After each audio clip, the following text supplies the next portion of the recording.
உலகத்திலே வாழ்க்கையிலே சுகங்களை அள்ளித்தரக்கூடிய ஒரு நாள் என்று சொன்னால் மகா சிவராத்திரி.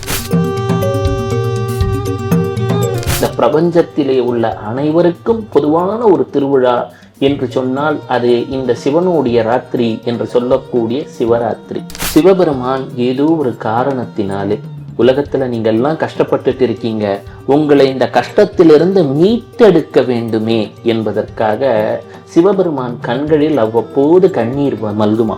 அந்த கண்ணீர் மல்கும் பொழுது அவருக்கு பெயர் ருத்ரன் அப்படின்னு பேரு. வாழ்க்கையில ஒவ்வொரு நிமிஷமும் நாம மரணத்தை தழுவிக்கொண்டுதான் இருக்கிறோம். வருடா வருடம் நமக்கு பிறந்த நாள் வருகிறது. அப்பொழுது கிழிக்கப்படுவது தாழ் அல்ல, வாழ்க்கையில் ஒரு நாள் என்பதை நாம் உணர்வது கிடையாது. இந்த மாத காலகட்டத்திலே வானத்திலே ஓரியோன் என்று சொல்லக்கூடிய திருவாதிரை நட்சத்திரம் நன்றாக தெரியும். ஹண்டர் என்று சொல்லக்கூடிய நட்சத்திரம். மகாசிவராத்திரி அன்று அன்றைய திதிக்குரிய மகா கணபதியை தொழுதுவிட்டுத்தான் துவங்க வேண்டும். ஏன் என்று சொன்னால் கரணம் தப்பினால் மரணம். அந்த கரணம் தப்பினால் மரணம் என்ற ஒரு சொல்லிலே தோப்பு கரணம் என்று ஒன்று வந்து விடுகிறது. தோப்பு கரணம் போட பழகிவிட்டால் வாழ்க்கையின் வெற்றி மேல் வெற்றி வரும். கழுத்தினில் மாபெரும் சபைதனில் நீ நடந்தால் உனக்கு மாலைகள் விழ வேண்டும்.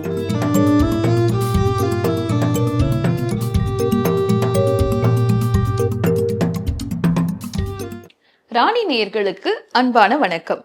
இன்றைக்கு நம்ம நிகழ்ச்சியில இணைஞ்சிருக்காங்க ஆன்மீக ஜோதிடர் பவானி ஆனந்த் அவர்கள். மகா சிவராத்திரி பத்தி தான் பேச போறோம். வணக்கம் ஐயா. வணக்கம். நல்லா இருக்கீங்களா? நல்லா இருக்கோம். சிவசிவா சொல்லுங்க. இன்றைக்கும் கையில நம்மளுடைய சுகரை வச்சிருக்கீங்க. நிறைய பேர் கேக்குறாங்க என்னதுன்னு சொல்லிட்டு. சோ சிவராத்திரிக்கும் சுகருக்கும் ஏதாவது சம்பந்தம் இருக்கா? ஆமா, சிவராத்திரிக்கும் சுகபிரம்ம மகரிஷிக்கும் ஒரு நீண்டதொரு தொடர்பு உண்டு.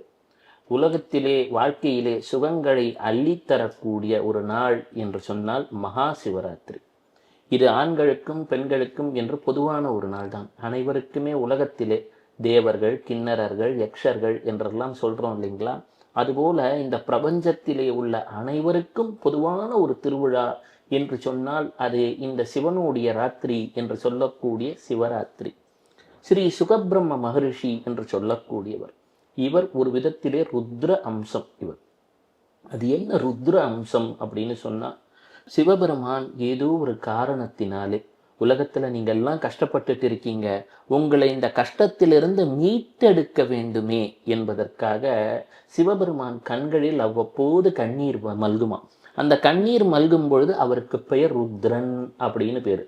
ஆருத்ரா, திருவாதிரை என்றெல்லாம் சொல்கின்றோம். இந்த திருவாதிரை என்று சொன்னாலே அவருக்கு தான் குழந்தைங்க கஷ்டப்படுது. பார்த்தீங்களா? இப்போ இந்த நிகழ்ச்சியை பார்த்துட்டு இருக்கீங்க, ஏதோ ஒரு மனசுல ஒரு கஷ்டம், என் வீட்டுல பொருளாதார மேம்பாடு வந்து விடாதா, எனக்குன்னு ஒரு சொந்த வீடு கிடைக்காதா, எனக்கு என் வீட்டுல என் பையனுக்கு ஒரு கல்யாணம் ஆயிடாதா, என் பொண்ணுக்கு ஒரு கல்யாணம் ஆயிடாதா. இது போன்ற சூழல்ல சிவபெருமான் ஏதோ ஒரு வடிவிலே வருகிறான். வந்து தன் பக்தர்கள் துயர் தீர்ப்பதற்காக அவன் கண்ணீரிலே அவனுக்கு அப்படியே கண்ணு இதாவுதான், கலங்குதான். என் பக்தன் பக்தி மார்க்கத்தில் வந்து விட மாட்டானா, இறை தேடுவதோடு இறைவனையும் தேட மாட்டானா, இவனை எப்படியான நான் காப்பாத்திட மாட்டேனான்னு கருணையோடு வரக்கூடிய வடிவங்களுக்கு பெயர் ருத்ராம்சம். இப்போ ஒரு தாய்க்கு கோபம் வருது. அந்த கோபம் குழந்தையை அடிப்பதற்காக கிடையாது, அது படிப்பதற்காக. அப்பொழுது அவளே அந்த படிப்பிக்கும் செயலையும் செய்கிறாள். ஒரு தாய் டியூஷன் மாஸ்டராகவும் மாறிடுவா குழந்தைக்கு. அது மாறும் பொழுது என்ன பண்ணுவா, ரெண்டு குழந்தையை அதட்டுவா. அது போன்ற வடிவங்களுக்கு ருத்ராம்சம் என்று பெயர். ஸ்ரீ சுகபிரம்ம மகரிஷியானவர் அதுபோல் ஒரு ருத்ர அம்சம். அப்போ காகபுஜண்டரும் பிருகு மகரிஷியும் சென்று அவரை வேண்டி வணங்கினார்களாம் சிவபெருமான. அப்ப சிவபெருமான் சொன்னார், நீ இடதுகன், மற்றொருவன் வலதுகன், ஆனால் என் நெற்றிக்கண் என்று சொல்வார்கள் இல்லையா? சிவபெருமானாலே அவரோட நெற்றிக்கண்ணுக்கு ஒரு சிறப்பு உண்டு. அந்த நெற்றிக்கண்ணாக இருக்கக்கூடியவர் ஸ்ரீ சுகபிரம்ம மகரிஷி அப்படின்னாங்களாம். அப்ப இருவரும் கேட்டார்களாம், எதுக்காக ஐயா அப்படின்னா, இருப்பதிலேயே பொறுமை மிகுந்தவன் யார் என்று சொன்னால், இருப்பதிலேயே சௌமியமான அவதாரம். நாம இருக்கிறதுலேயே ரொம்ப பொறுமையா இருக்கக்கூடிய குணத்துக்கு சௌமியம் அப்படின்னு பேரு. அப்போ அந்த சௌமியமான குணத்துக்குடையவர் தேவதைகள் சிலர். யார்? ஒன்று நம் கணநாதர் கணேசன். அது போல சுகபிரம்ம மகரிஷியும் ரொம்ப பொறுமை. அப்ப சிவபெருமான் சொன்னாராம், அறிந்தோ அறியாமலோ என்னைக்கான நான் கோபப்பட்டு என் குழந்தைங்களுக்கு ஒரு அழிவு வந்துடக்கூடாது இல்ல, அதனால என் நெற்றிக்கண்ணின் அம்சமாக ஸ்ரீ சுகபிரம்ம மகரிஷியை படைத்திருக்கிறேன். என் நெற்றிக்கண்ணிலிருந்து வரக்கூடிய அந்த ஒளியானது பக்தர்களுக்கு வழியை நீக்கி வழியை தர வேண்டும் என்பதனால அப்படின்னாராம். இந்த சுகபிரம்ம மகரிஷிக்கு சிவராத்திரியோட ஒரு பெரிய ஒரு தொடர்பு உண்டு. இந்த சிவராத்திரி அன்றுதான் ஸ்ரீ சுகபிரம்ம மகரிஷி சிவநாமத்தின் மகிமையை அறிந்தாராம். எத்தனையோ கீதைகள் இருக்கிறது, அதுபோல சித்தர்களுக்கு வெளிப்படுத்தக்கூடிய கீதைக்கு பேரு ரிப்பு கீதை அப்படின்னு பேர். அப்போ அந்த ரிப்பு கீதையில சிவநாமத்தின் மகிமையை அவர்களுக்கு எடுத்து சொல்கிறார். அதை எடுத்து சொல்வது எப்படி அப்படின்னா, கைலாய மலையிலே சிவபெருமான் கருணையோடு அன்னை பார்வதிக்கு உபதேசம் செய்து கொண்டிருக்கிறார். அப்ப அன்னை பார்வதிக்கு தெரியாதா அல்லது சிவனுக்கு தெரியாதா? இருவருக்குமே என்ன அப்படின்னு தெரியும். இருந்தாலும் அம்மா அப்பா மாசம் பட்ஜெட் போடுவாங்க 1ஆம் தேதி வந்தா. அப்ப அவங்களுக்கு வீட்டோட பொருளாதார நிலைமை தெரியும், ஆனா குழந்தைக்கு புரியணுமே. அதுபோல அந்த சிவநாம மகிமையை சிவபெருமான் எடுத்துரைக்கிறார். சில விஷயங்களை அவரே சொன்னால்தான் நம்மால் உள்வாங்கிக் கொள்ள முடியும். அப்போ ஒரு கிளி அதை கேட்டுக்கிட்டே இருக்கான், இந்த சிவபஞ்சாட்சரத்தின் மகிமை என்ன அப்படின்னு கேட்க துவங்குது. அந்த மகிமையை கேட்க கேட்க அதுக்கு ஒரு மரணமில்லா பெருவாழ்வு வந்து விட்டது. வாழ்க்கையில மறு ரணம் என்பது மரணம். வாழ்க்கையில ஒவ்வொரு நிமிஷமும் நாம மரணத்தை தழுவிக்கொண்டுதான் இருக்கிறோம். வருடா வருடம் நமக்கு பிறந்த நாள் வருகிறது. அப்பொழுது கிழிக்கப்படுவது தாழ் அல்ல, வாழ்க்கையில் ஒரு நாள் என்பதை நாம் உணர்வது கிடையாது. ஆனா அந்த மரணத்தை அடைந்து கொண்டிருக்கும் பொழுது, அந்த மறு ரணத்தை இந்த சரீரம் சரி ஈரம் இல்லாமல் அடைந்து கொண்டிருக்கும் பொழுது, மனம் எங்கோ அலைந்து கொண்டிருக்கும் பொழுது, சிவாய நம சிவாய நம சிவ சிவ என்று சொல்ல வைத்து கிளி என்னங்க பண்ணும், சொன்னதை திருப்பி சொல்லிட்டு இருக்கோம். அப்போ இந்த கிளி என்ன பண்ணுது, சிவ சிவ சிவ சிவன்னு சொல்லுது. நிறைய சிவன் கோயில்கள்ல பார்த்தீங்கன்னா, சிவாலயங்கள்ல அங்கே சிவனுக்கும் அன்னை பராசக்திக்கும் திருமணம் நடந்து கொண்டிருக்கும். அங்கே சுகபிரம்ம மகரிஷி ஒரு பக்கத்திலே வேண்டி வணங்கி கொண்டிருப்பார். ஆஹா, நம் அன்னைக்கும் தந்தைக்கும் நாம ஆசீர்வாதங்களை பெற வேண்டுமே என்று. அந்த மங்களகரமான நிகழ்விலே சுகபிரம்ம மகரிஷி கட்டாயம் இருப்பார். இப்ப யாரெல்லாம் இந்த மங்களகரமான நிகழ்வை கேட்கிறீங்களோ, உங்கள் வாழ்க்கையிலும் சுகபிரம்ம மகரிஷி கட்டாயம் இருப்பார். பெரும் செல்வங்களை தர காத்து கொண்டிருக்கிறார். அப்போ சிவராத்திரி வரப்போகுது. இந்த சிவராத்திரி என்று சொல்லக்கூடியது அனைவருக்கும் பெரும் செல்வங்களையும் மகிழ்ச்சியையும் தரக்கூடிய ஒரு திருநாள் நன்னாள். அந்த திருநாள் நன்னாளை எவ்வாறு துவங்க வேண்டும், முதல்ல ஒரு விஷயத்தை எப்படி துவக்கணும், பிகினிங் ஆஃப் த டே. அதாவது வெள்ளக்காரன் சொல்லுவான், well begun is half done அப்படின்வான். ஒரு செயலை நன்றாக துவங்கிவிட்டால் அது நலத்தை பயக்கும், வாழ்க்கையிலே பலத்தை தந்துவிடும், பயத்தை போக்கும், அபயத்தை தரும். அப்போ சதுர்த்தசி என்று சொல்லக்கூடியது கிருஷ்ண சதுர்த்தசி. இந்த கிருஷ்ண சதுர்த்தசியில எப்படி நாம துவங்கணும், மகா கணபதியின் வழிபாட்டுடன் தொடங்க வேண்டும். 32 வகையான கணபதிகள் உண்டு. நம்ம வாயில 32 பல்லு உண்டு, கரெக்டுங்களா? மேக்சிமம் பார்த்தீங்கன்னா ஸ்பைனல்ல கூட 33 டிஸ்குன்னுவாங்க. இது எதற்காக குறிக்கிறது என்று சொன்னால், விநாயகன் என்பது எல்லாவற்றிற்கும் ஒரு துவக்கமாக இருப்பவன். சோ மகா சிவராத்திரி வழிபாடும் வந்துட்டு நம்ம மகா கணபதி வழிபாட்டோட தான் துவங்கணும். ஆமாம்மா, மகா சிவராத்திரி அன்று அன்றைய திதிக்குரிய மகா கணபதியை தொழுதுவிட்டுத்தான் துவங்க வேண்டும். ஏனென்று சொன்னால், கரணம் தப்பினால் மரணம். அந்த கரணம் தப்பினால் மரணம் என்ற ஒரு சொல்லிலே தோப்பு கரணம் என்று ஒன்று வந்து விடுகிறது. இந்த கரணம் என்ற வார்த்தையை திருப்பி போட்டால் நரகம் என்று வரும். அப்போ நம்ம வாழ்க்கையில நரகம் போல இருக்கக்கூடிய வாழ்க்கையிலே தோப்பு கரணம் போட பழகிவிட்டால் வாழ்க்கையின் வெற்றி மேல் வெற்றி வரும். கழுத்தினில் மாபெரும் சபைதனில் நீ நடந்தால் உனக்கு மாலைகள் விழ வேண்டும் என்று சொல்லுவார்களே. அந்த சிவராத்திரியில பாருங்களேன், அன்னைக்கு இருக்கக்கூடிய திதி நித்யா தேவதைக்கு பேரு ஜுவாலா மாலினி. அது என்ன ஜுவாலா மாலினி, கழுத்துல புகழ் அப்படியே மாலையா போட்டுடுவாளாம். அன்னைக்கு யாரான சிவனை வழிபட்டா என்ன ஆகும், ஜுவாலைன்னு சொல்லுவாங்க இல்லையா, ஜக ஜக ஜுவாலம் ஜக பிரஜ்வாலம் வாங்க இல்லையா, அந்த சிவபெருமானை அன்று அறிந்தோ அறியாமலோ நமசிவாய வாழ்க நாதன்தாள் வாழ்க இமைப்பொழுதும் எண்ணெஞ்சில் நீங்காதான் தாழ் வாழ்கன்னு அப்படி ஒரு 2 நிமிஷம் நினைச்சு பாருங்களேன். உங்க வாழ்க்கையில வெற்றி மாலை சூடி விடுவாளாம் ஜுவாலா மாலினி என்று சொல்லக்கூடிய தேவதை. எனவே தான் சிவராத்திரி வழிபாடு என்பது மிகச் சிறப்பானது.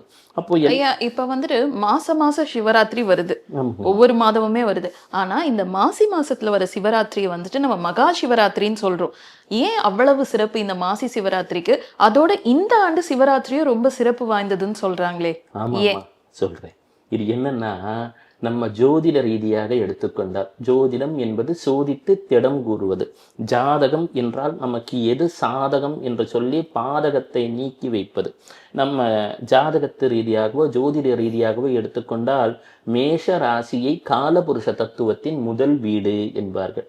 கடக ராசியை நமக்கு என்ன சொல்லுவாங்கன்னா 4ஆம் இடம், சந்திரனின் வீடு. சந்திரன் என்று சொன்னால் நம் மனதை குறிப்பது, அன்னை பராசக்தியை குறிப்பது. அப்போ அந்த சந்திரன் என்பது ஒருவருக்கு வாழ்க்கையிலே நல்ல நிலையில இருந்துட்டா வாழ்க்கையில் அனைத்து நலமும் வளமும் வந்துவிடும். அதே போல குரு உச்சமடையக்கூடிய இடம். குரு என்று சொன்னால் பெரும் செல்வம். உங்களுக்கு குருனா இருளை அகற்றுபவர் அப்படின்னு பேரு. ஒரு குரு என்று சொன்னால் எடையிலே பெரிதாக இருக்கக்கூடிய கிரகம், பூமியை விட 2.4 மடங்கு அதிலே புவியீர்ப்பு சக்தி அதிகம். பூமிக்கு வரக்கூடிய இந்த கற்கள்லாம் சொல்றோம் இல்லைங்களா, மெட்டராய்ட்ஸ் எல்லாம், அது அதோட புவியீர்ப்பு விசையில் இழுத்து கொள்வதால் தான் பூமியில் பெரும் தீங்குகள் நடைபெறுவது கிடையாதுன்றான். கடகராசி நம் இந்தியாவை குறிப்பது. கடகராசி நம் தமிழ்நாட்டை குறிப்பது. இந்தியாவே தான் விஸ்வகுரு அப்படின்னு எல்லாம் எல்லாரும் சொல்றாங்க. உலகத்துக்கே குருவாக இருக்கக்கூடியது ஆன்மீக பூமி பாரதம். அப்போ நமக்கு கடகராசி. இந்த கடகராசியிலிருந்து 8ஆம் வீடு அப்படின்னு எடுத்துக்கிட்டோம்னா அது மாசி மாதம் வரக்கூடிய கும்பராசி. கும்பம் என்பது காலபுருஷ தத்துவத்திலே 11ஆம் வீடு, லாபஸ்தானம். மனிதர்கள் லாபத்தை தேடிக்கொண்டே இருக்கின்றோம். இந்த லாப அப்படின்ற வார்த்தையை திருப்பி போட்டா பாலா அப்படின்னு வரும், அம்பாளுடைய பெயர். அப்போ 4ஆம் வீடு கடகம். இதுக்கும் அதுக்கும் நேரெதிரான ஒரு நிலைப்பாடுகள் உண்டு. நாம லாபத்தை தேடும் பொழுது அன்னையை மறந்து விடுகிறோம்.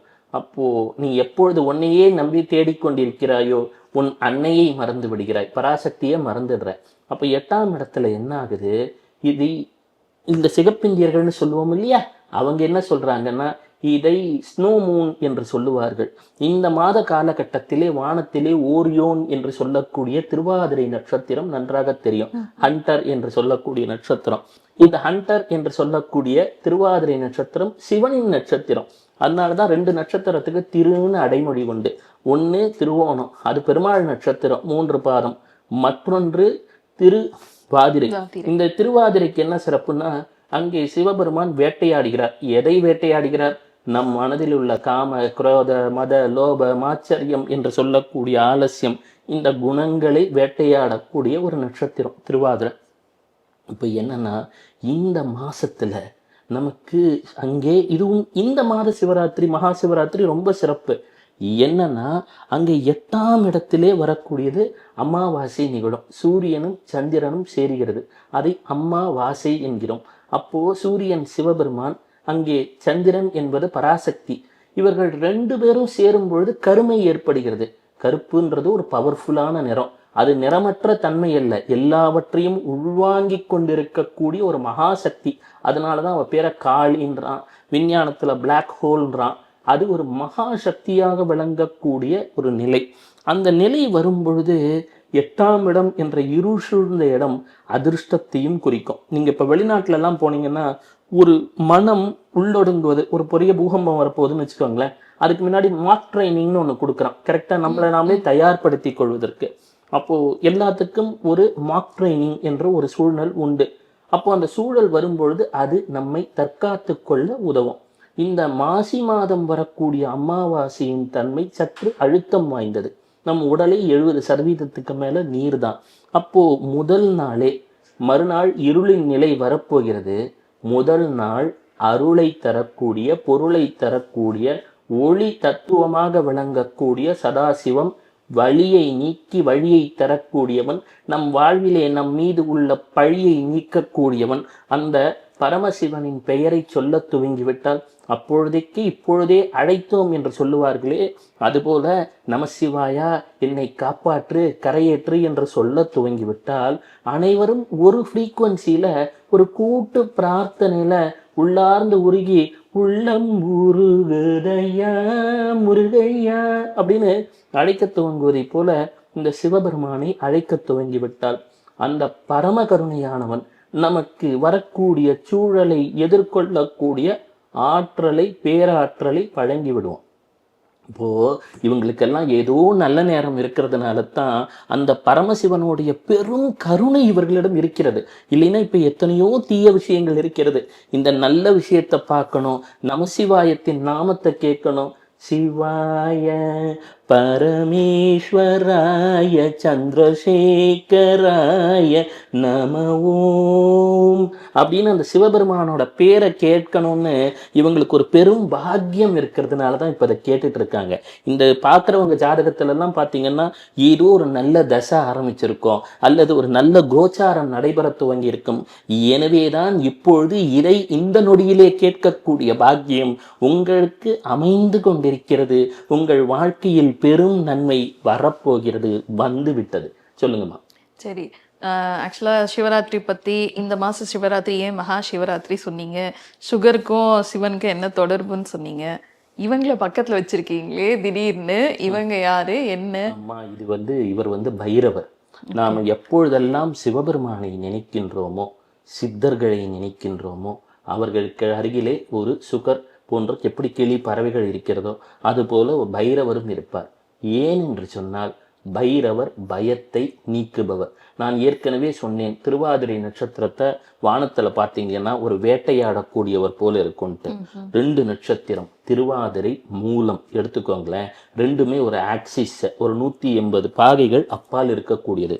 ஒன்று மிதுனம் காற்று ராசி, அங்கே இருக்கக்கூடிய கிரகம் திருவாதிரை, அது ராகு, அதுவும் காற்றின் தன்மை. இங்கே தனுசு ராசி, தனுசு ராசி என்று சொன்னால் அங்கே சத்துவ குணத்திலே இருக்கக்கூடிய ஒரு நெருப்பின் தத்துவமாகிய மூல நட்சத்திரம்.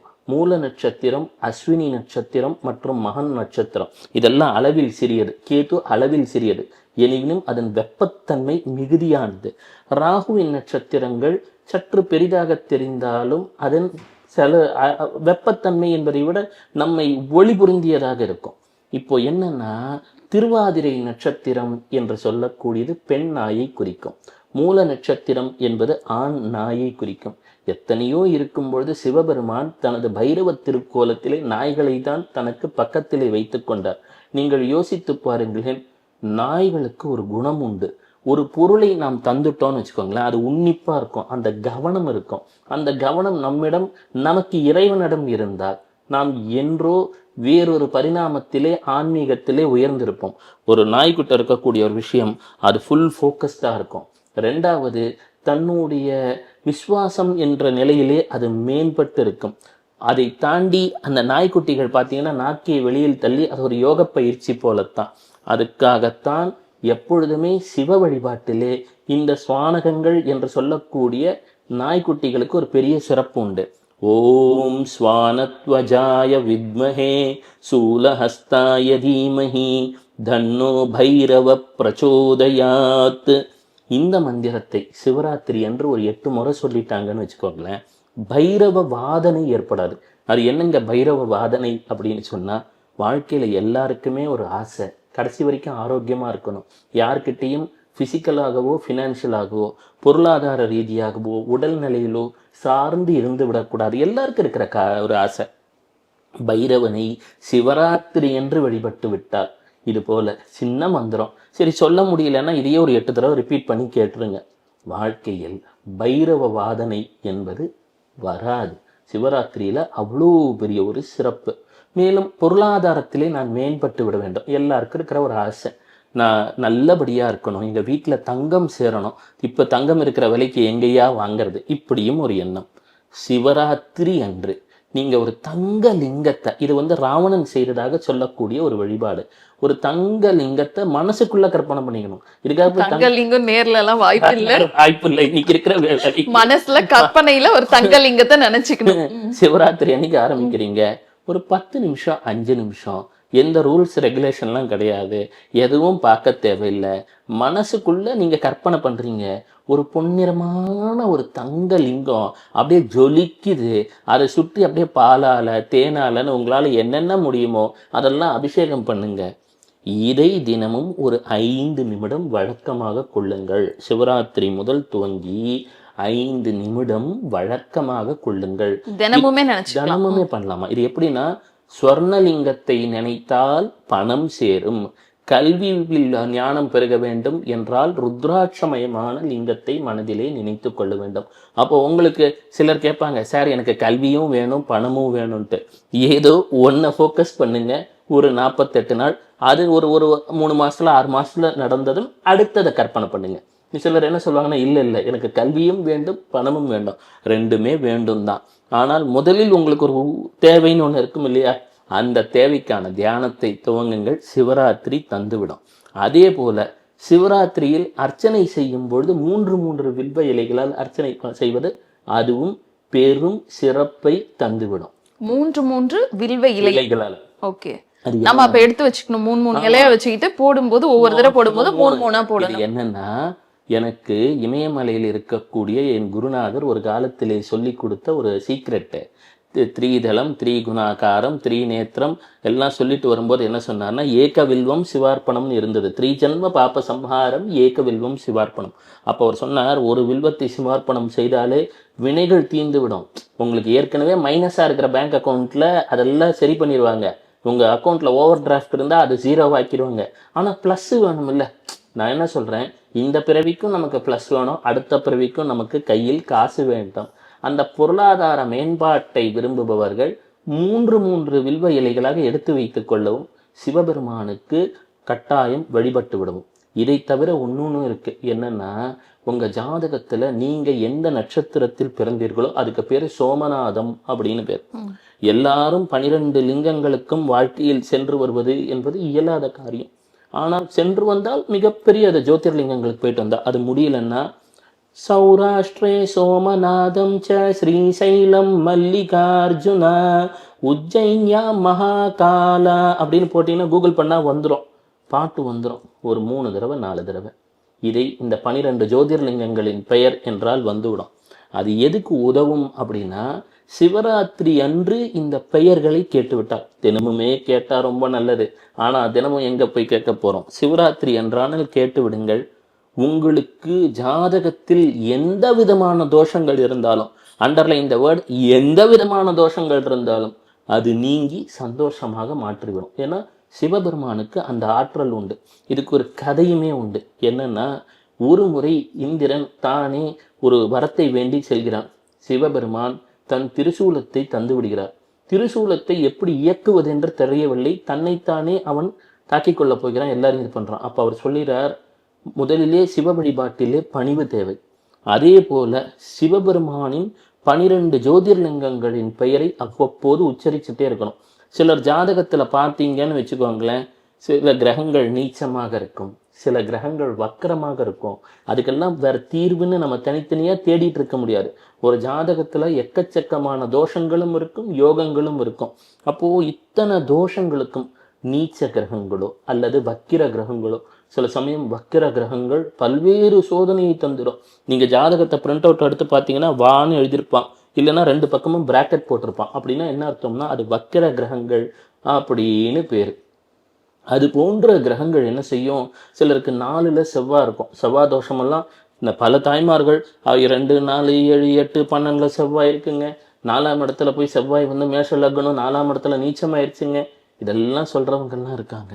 இது போல இருக்கிறவங்கெல்லாம், இல்லைன்னா செவ்வாய் மரணகாரண ஸ்தானத்துல போய் உட்காந்துருச்சுங்க, இவங்கெல்லாம் என்ன செய்யணும்னா, நான் சொன்னதை போல 12 ஜோதிர்லிங்கங்களுடைய நாமங்கள் ரொம்ப எளிமை.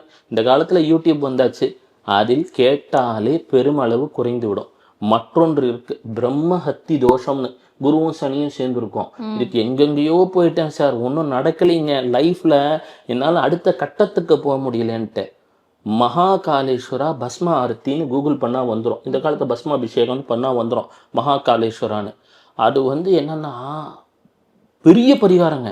இது எனக்கு தெரிஞ்சு என் குருநாதர் சொல்லி, ஏன்னா இந்த காலத்தில் நான் நேரில் போய் பார்த்துட்டு வரதெல்லாம் இல்லை, யூடியூப்பில் போட்டால் 2 நிமிஷம் வந்துடுது. மகாகாலேஸ்வரர் பஸ்மார்த்தி பஸ்ம இதுன்னு போட்டால் அபிஷேகம்.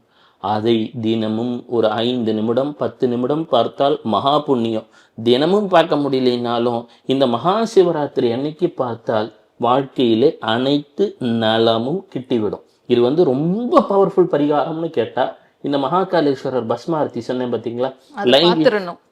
ஒரு 5 நிமிஷம் 10 நிமிஷம் பார்த்துட்டு, சிவபெருமானே மகாகாலேஸ்வரா, என் வாழ்க்கையில் உள்ள துன்பத்தை போக்கிவிடு, எனக்கு வாழ்க்கையில் வளத்தை தா நலத்தை தா அப்படின்னு சொல்லிட்டீங்கன்னா போதும், நடந்தே தீருங்க. நீங்க எதற்கும் பயப்பட தேவையில்லை. உலகத்திலே பரம கருணை என்று சொன்னார், அது சிவபெருமானுக்கு ஈடோ இணையோ கிடையாது. மாசி மாசத்தில் இருக்கக்கூடிய சூரியனுக்கு பேர் துவஷ்ட ஆதித்யன்னு பேர். அவர் என்னன்னா மருத்துவத்திலே நலத்தை தரும் கூடிய சூரியன். இந்த மாசி மாசத்துல இருக்கக்கூடிய சூரியனுடைய தன்மை. மேலும் தேவர்களுக்கும் அசுரர்களுக்கும் அருளக்கூடிய சூரியன். நன்மை தீமை பார்க்காமல், நல்லவன் கெட்டவன்னு பார்க்காம இருக்கிறதுன்றதெல்லாம் இந்த காலத்துல அப்படி அருளக்கூடியவர் அந்த சிவபெருமான் தான். இல்லைன்னா நாமெல்லாம் பண்ணியிருக்கக்கூடிய தவறுக்கு ஒரே நிமிஷத்துல நம்மளெல்லாம் பஸ்மமாக்கி இருக்கணும். நானும் பேசிட்டு இருக்க முடியாது, நீங்களும் கேட்க முடியாது. பரம கருணை உடையவன் அவன். அதனால தான் அவன் இந்த உலகம் இயங்கிக் கொண்டிருக்கிறது, நாமும் இதில் இருந்து கொண்டிருக்கிறோம். அப்பேற்பட்ட சிவபெருமான் தன் அருளை நமக்கு தருவதற்காக ஒரு பெரும் வாய்ப்பை ஏற்படுத்தி கொடுத்திருக்கக்கூடிய டைம் ஃப்ரேம். அதுவும் இதுல யோசிச்சு பாருங்களேன். இப்ப எல்லா நட்சத்திரம் சனீஸ்வரர் தன் வீட்டிலே மீண்டும் வருவதற்கு 25 ஆண்டு ஆயிடும். ஏன்னா மகர ராசிக்கு வரத்துக்கு சனீஸ்வரர், சூரியன், அதை தவிர சந்திரன், புதன். இதுல நீங்க யோசிக்கங்க, இந்த சூரியன் சனீஸ்வரன் காம்பினேஷன், இது போன்ற காம்பினேஷன் ரொம்ப ரேர். இதுக்கு பிறகு எல்லாம் உத்திரட்டாதியை நோக்கி போக போகிறது. நட்சத்திர கிரகங்கள்லாம் பூரட்டாதி உத்திரட்டாதின்னு மீனத்துல போய் எல்லா கிரகங்களும் சேரும். அவ்வாறு சேரும் பொழுது என்னன்னா உலகம் முழுவதுமே பல மாற்றங்களுக்கு தயாராகிவிடும். அது போன்ற காலகட்டங்களில் அப்பொழுதைக்கு இப்பொழுதே சொன்னேன்னு நம்ம இப்பவே ஒரு பிரச்சனை வரப்போகுதுன்னு வச்சுக்கோங்களேன், அதுக்கு முன்னாடியே நம்மளை தயார்படுத்திட்டோம்னா அப்போ நம்ம கவலையே பட தேவையில்லை. அந்த ரூட்டு கிளியரா இருக்கும், நாம முன்னேறி சென்றுக்கிட்டே இருக்கலாம். இந்த சிவராத்திரி உங்களுக்கு ஒரு அற்புதமான வாய்ப்பு. மறவாமல் வீட்டிலே, உங்க வீட்டில் லிங்கம் இருக்கா, ஒரு தண்ணீரை வச்சு அபிஷேகம் பண்ணுங்க. ஓம் நம சிவாய மந்திரம், ரொம்ப எளிமையான மந்திரம். ஓம் நம சிவாய, இல்லைன்னா சிவய நம வய நம சிய நம சிவ நம சிவய ய நம சிவ சொல்லலாம் இல்லையா? ஏதோ ஒரு வகையிலே பஞ்சாட்சரத்துடன் நீங்கள் இருந்து விடுங்கள். ஓம் நம சிவாயா என்று அவ்வப்போது அழைத்து விடுங்கள். வேயுரு தோழி பங்கன் விடமுண்ட கண்டன் மிக நல்ல வீணை தடவி. ஆமாங்க, கோளறு திருப்பதிகத்தை கேட்டுடுங்க. இது நல்ல தருணம். இந்த தருணத்தை முறையாக பயன்படுத்தி கொள்ளுங்கள். அதே போல ருத்ராட்சம் என்று சொன்னாலும் நீங்கள் சிவராத்திரி என்று அதை வாங்கி அணிவது சிறப்பு. எனினும் உங்கள் ஜாதகத்திலே புதன் சிறப்பாக இருந்தால் 5 முகத்தை ப்ரிஃபர் செய்யுங்க. இல்லை நீங்கள் மேரீட் லைஃப்பில் இருக்கீங்கன்னா 6 முகம் என்ற சுக்கிரனின் தன்மையுடைய ருத்ராட்சத்தை அணிந்து கொள்ளுங்கள். எவ்வகையிலேனும் ஒரு ருத்ராட்சத்தை அணிவதை பழக்கமாக மாற்றிக்கொள்ளுங்கள். வாழ்க்கை மேலும் சிறக்கும். அதை சிவராத்திரி அன்று துவங்குங்கள். ஒரு நல்ல பழக்கத்தை நல்ல நாளில் துவக்கிட்டீங்கன்னா வாழ்க்கை அதற்கு மேன்மேலும் முன்னேற்றம் தான். ஏற்றம், மாற்றம், முன்னேற்றம் என்று உங்கள் வாழ்க்கையில் காத்து கொண்டிருக்கிறது. அந்த பராசக்தி உங்களை பார்த்து கொண்டிருக்கிறாள், காத்து கொண்டிருக்கிறாள். எனவேதான் இதை நீங்கள் கேட்டுக்கொண்டிருக்கிறீர்கள். சிவராத்திரி சூப்பரா சொன்னீங்க. அதே மாதிரி ருத்ராட்சம் பத்தியும் சொன்னீங்க. எங்களுக்கு என்னன்னா, இப்ப சிவராத்திரி அன்னைக்கு விரத வழிபாட்டு முறையெல்லாம் சொல்றாங்க. நிறைய இது நாள் முழுக்க சாப்பிடாம விரதம் இருக்கிறது, முடிஞ்சவங்க வேற ஏதாவது பழங்கள் வரைக்கும் சாப்பிட்டுக்கலாம், இப்படியெல்லாம் சொல்றாங்க. இதெல்லாம் எங்களால எதுவுமே செய்ய முடியல. எளிமையா இந்த ஒரு விஷயம் செஞ்சுட்டா போதும் அப்படின்ற மாதிரி ஏதாவது எளிய விரத முறை ஏதாவது இருக்கா? நான் சொல்றேனே, இந்த காலத்துல எல்லாருமே ஒரு அலுவலகத்துக்கு சென்று வருகிறோம். அந்த அலுவலகத்துக்கு சென்று வரும்போது நமக்கு சிலருக்கு உடல் பிரச்சனைகளும் இருக்கின்றன. ஒரு 40+ இருந்தோம்னு வச்சுக்கோங்களேன், சுகரு, ப்ரெஷர்னு ஏதேதோ நமக்கு பொருளாதாரம் உயர உயர வாழ்க்கையிலே சில நோய்களும் உயர்ந்து விடுகிறது. இதற்கெல்லாம் நம்மால் விரத முறையை முழுமையாக கடைபிடிக்க முடியவில்லையே என்று வருந்துபவர்கள் உண்டு. நான் சொல்றது அவ்வளவுதான். எப்போவுமே தெரிஞ்சுக்கோங்களேன், the content is not important, the intent is important. உங்களுக்கு மனதார இறைவன் மேல் நம்பிக்கையும் அன்பும் இருந்து விட்டால் போதும். அவ்வப்போது ஏதாவது சிவநாம கீர்த்தனைகளை கேளுங்கள், நமசிவாய மந்திரத்தை சொல்லுங்கள், இயன்றால் சிறிது வில்வத்தை வாங்கி அர்ச்சனை செய்யுங்கள். இதில் ஒன்று தெரிஞ்சுக்கணுங்க, ஹெல்த்துன்னு பேசும்பொழுது தான் எனக்கு ஒன்று சொல்ல தோன்றுகிறது. உங்கள் நட்சத்திரத்திலிருந்து 24வது நட்சத்திரத்தின் பேர் வைத்தியநாதம் என்று பெயர். அப்போது அந்த வைத்தியநாதம் என்று சொன்னால் என்னன்னு சொல்லிடுறேங்க. சிவபெருமானுக்கு 108 பெயர்கள் இருக்குது. அஷ்டோத்திரத்தில் 108 பெயர்கள் இருக்கிறது.